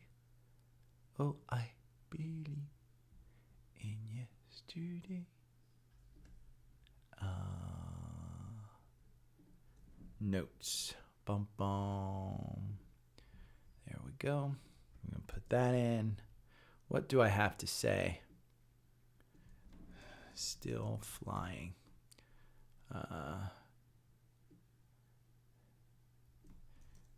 Still has 420 as resistance. NVIDIA.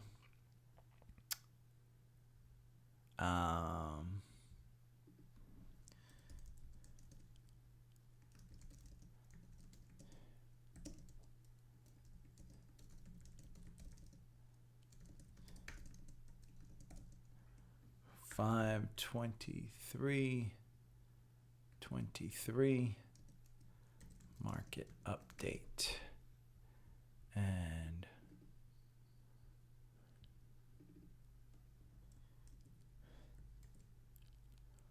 we're gonna put this and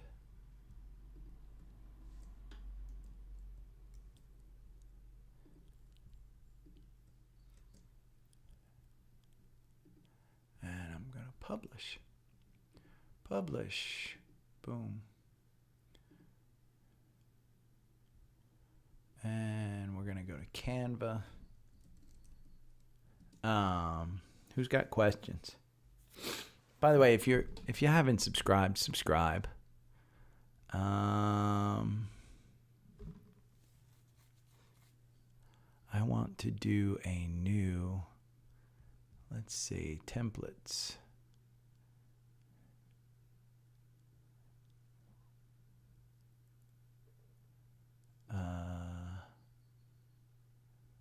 Where's your YouTube?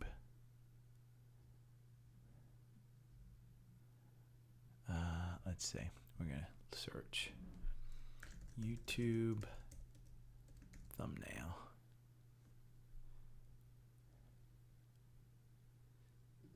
See y'all. Let's see what we can find.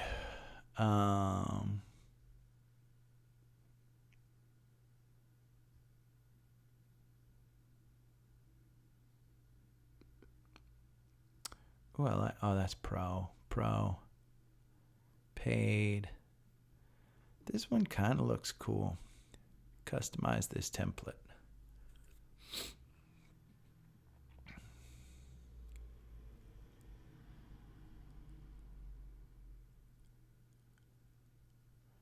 Okay.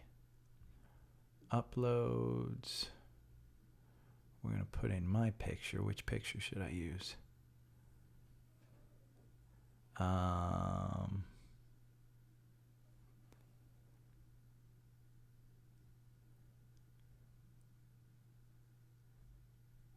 Which picture? Let's see. We'll put in this one. There we go.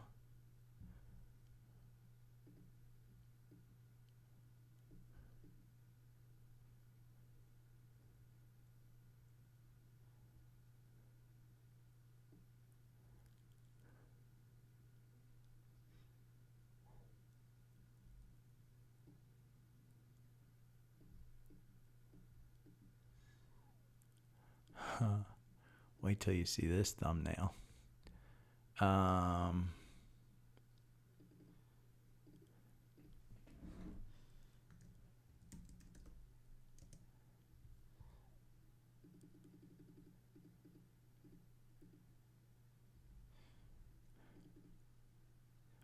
What's the, let me see, it is NVIDIA earnings.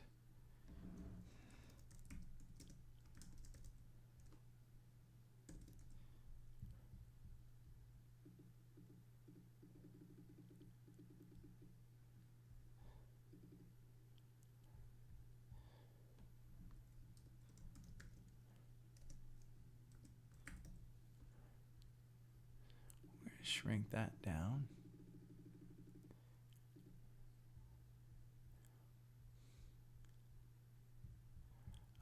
We're going to shrink this down. We're going to copy, or no, I'm going to copy, paste. We're going to shrink this down.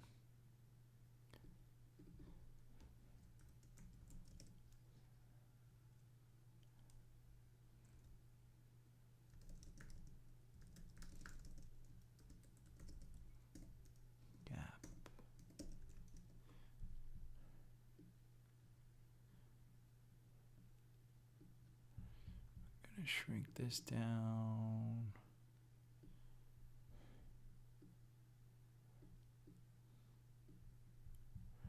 Bum, bum, bum. And we're going to move this there. And boom, boom. Mysterious MWG, the next topper OMH. Find out soon. New IPO under $1. I'll look at that one. After I get this thumbnail done. Trend Spider. No, I don't like that. We need one with a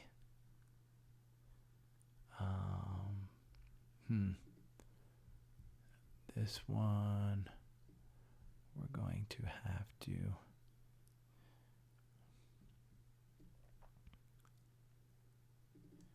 we're going to say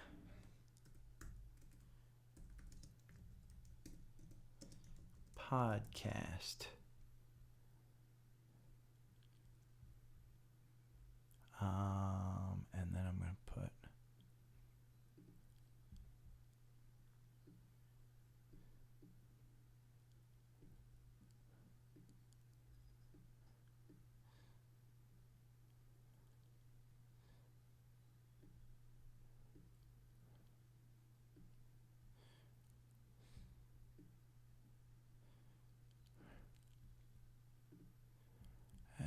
put this boom up here.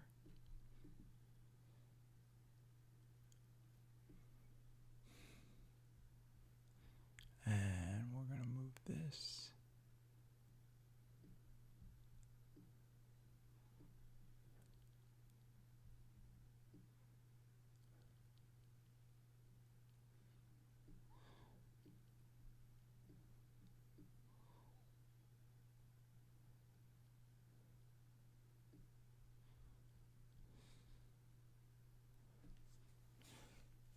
Wait till you see this. This thumbnail. Hooah! It's a horrible thumbnail, but oh well.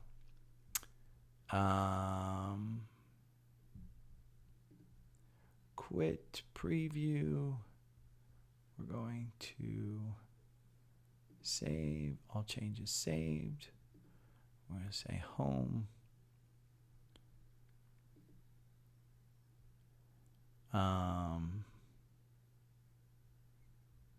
we go. And then we're going to upload this thumbnail. I think downloads. Nope, I guess not. Desktop, green gaming, there it is. Upload. No.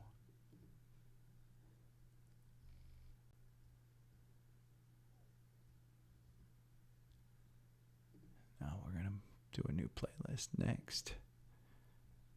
Next. Next. Publish.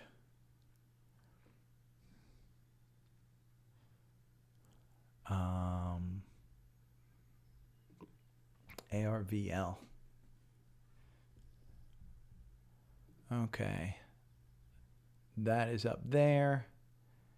The the YouTube one. I gotta look at, hold on, settings. Output recording. Oh, I can do it to 4K. Question is, does it change? I don't know. Okay, cancel.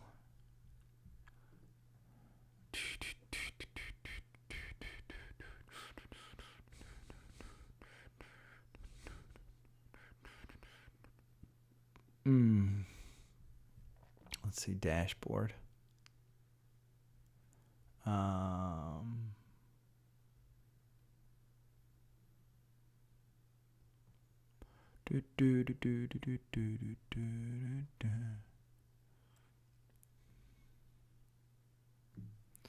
What's new in new subscribers report and YouTube analytics?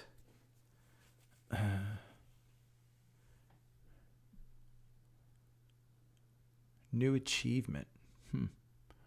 Earn. I need to get a few more subscribers to actually start earning money from YouTube, but oh well.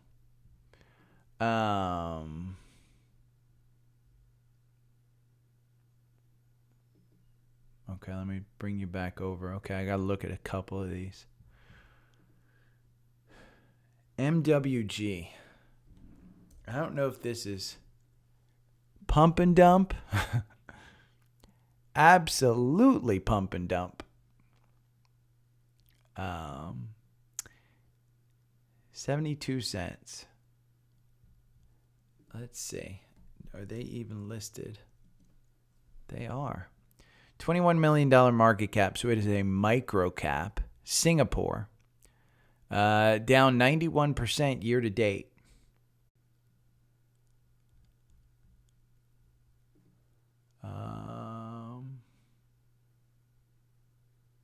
Don't allow. Yeah, I don't think so. ARVL. That one I don't. I mean, it's fine to trade, but one that's down that much. Boy, this is one, a reverse split. 1 for 50 for 1. Or 1 for 50. Whew. It certainly, I mean, look at that volume. I mean, and it's continuing. Let me go over to, ARVL. Let's look at ARVL. It is halted. Nope. Issuer missed regulatory filing. It's at 376. It traded all the way up to 440 today. A few minutes ago. Your volume is declining.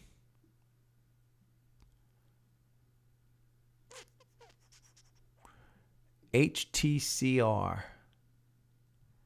Hardcore Enterprises.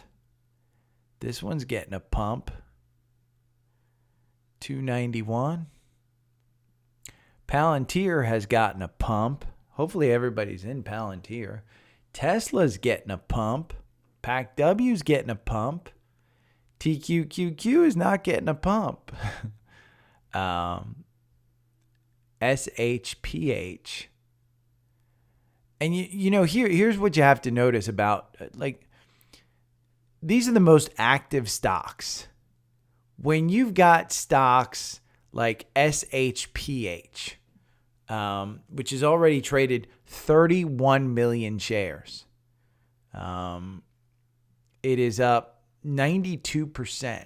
But when that's up near the top of the list, you don't have a heavy trading day. When you have HTCR, which has traded 67 million shares, and it usually only trades 187,000, and it's up 125%. These are days where these kind of stocks are getting the pump, and you just don't have the breadth of the market when they're at the top that way. Ford, like I said yesterday, hopefully people got into it. It's up 1.5%. It had a cross up yesterday. Let's go look at Safari for Ford. At 1161, you're at 1181. So you're up about 2% from where you were yesterday. Yeah, Devon's under 50. I think 50 is the swing on that one now. Even though I think my average purchase price now, because I sold some for a gain, was 53. But I am holding for long term on that one. Moderna's got a pump up 5%. I don't know what kind of news they've got. But it's now 11 o'clock. I have posted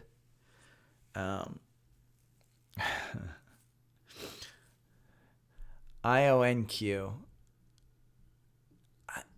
Let me look at the algorithm on IONQ. I mean, Brandon, I can't argue with the fact that they go from losing 9 cents to losing 14 cents, and you move the stock from $6. You've doubled your money from the algorithm. This is what's crazy. The algorithm makes you over 2 years, 356% on this stock on 26 positions. Your average win is 40%.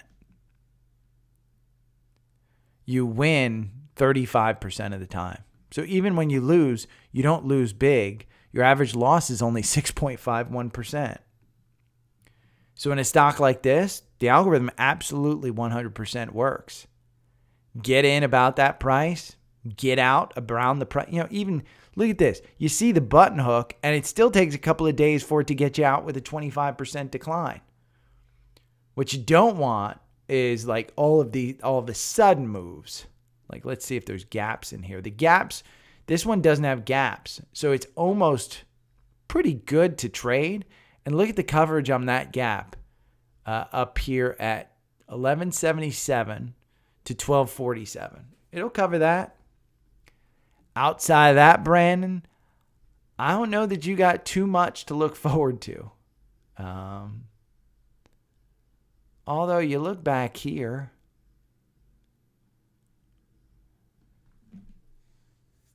$25.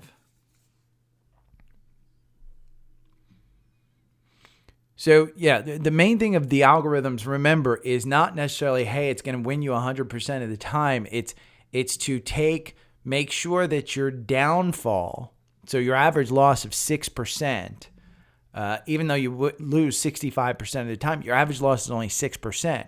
Your average win is 40%. So, there's a lot of other things in this list that TrendSpider lists. Expectancy, RU risk, average return. Go to Investopedia and you can look those up. See what they mean. I have no freaking idea what they mean. But 9%, 9 winners, 17 losses over 2 years. So it's not that many ins and outs. Wow, what's Moderna's up 6%. Roblox is back over 40. Exxon's up 2%. Let me see. I think we're down for the day. Yeah, about 2%, 3%, 0.2, I mean. 0.05, 0.21, 0.31. I am down probably 0.4, I'd say. Yep, on the money, 0.4. It's because Apple's down 0.75.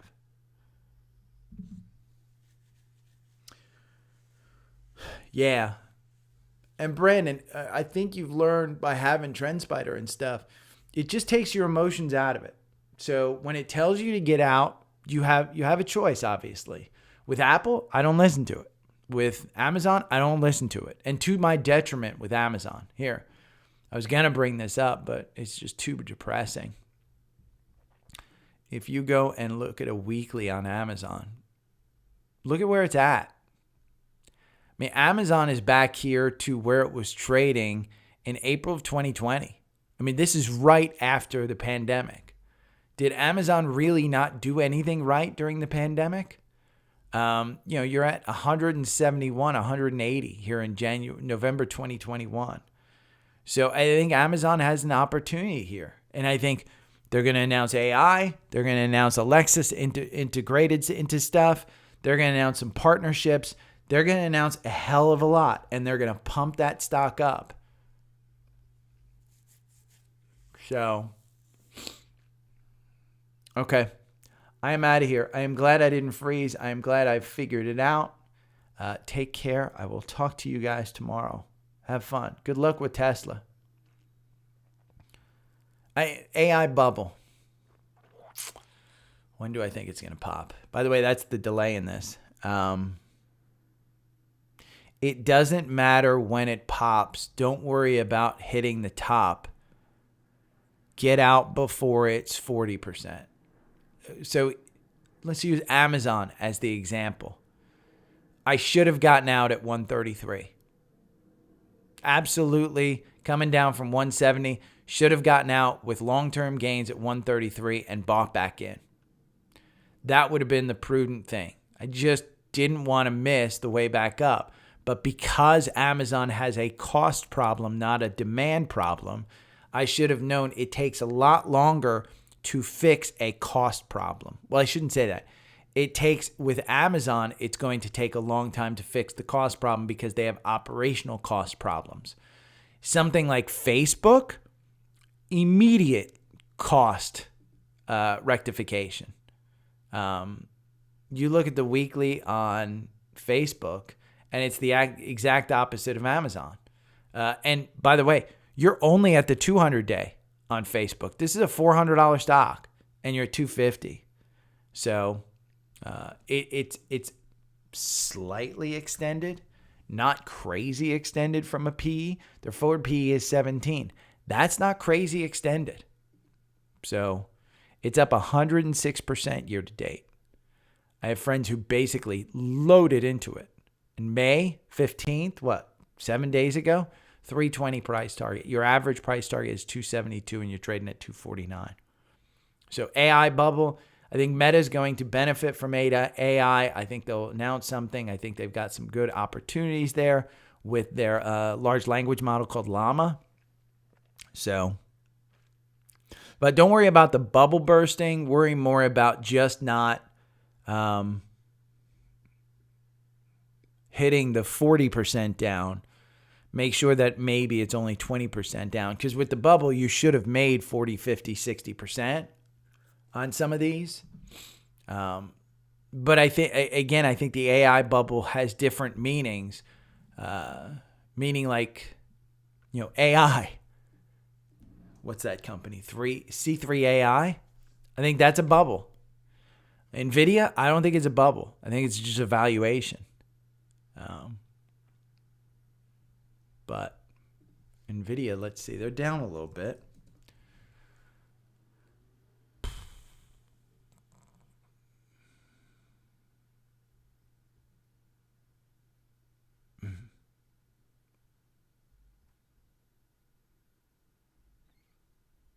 But and I think I said it before. I think Kramer put it best.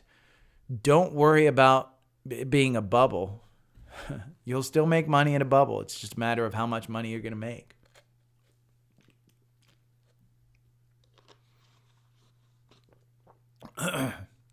Mara's under 10.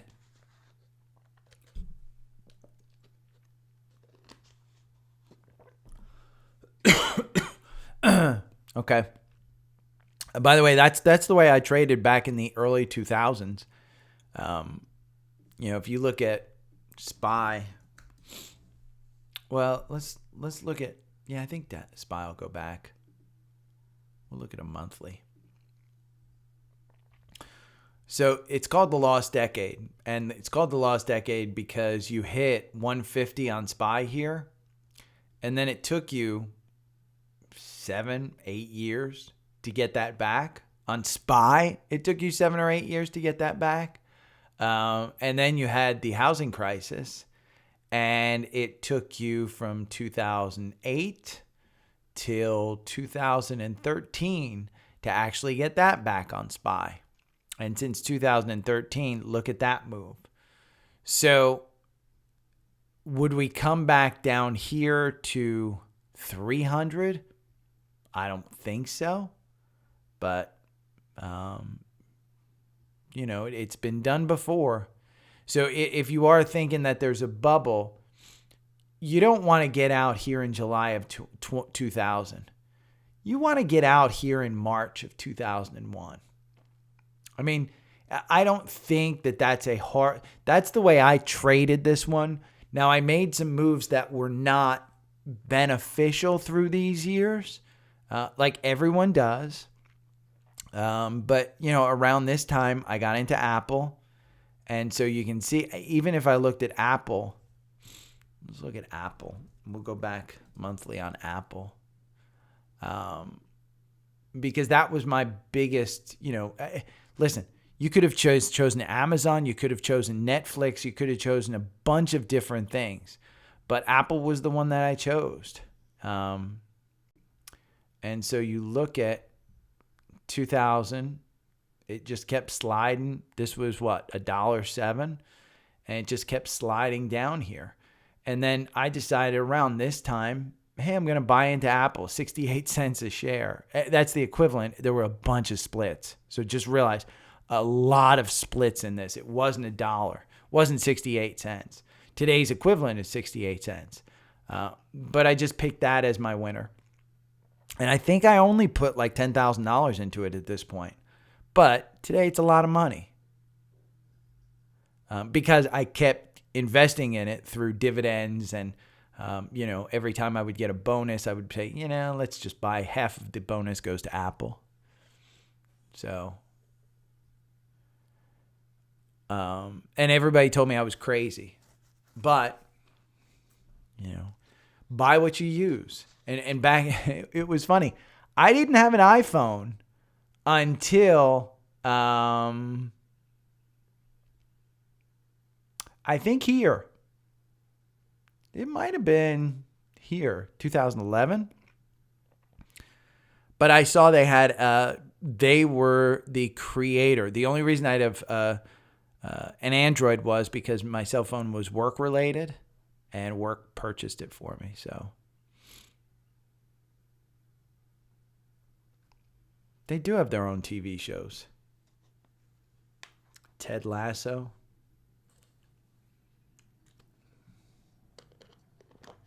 The Morning Show. There's a bunch of them. It's Apple TV. It's part of the services revenue that keeps growing.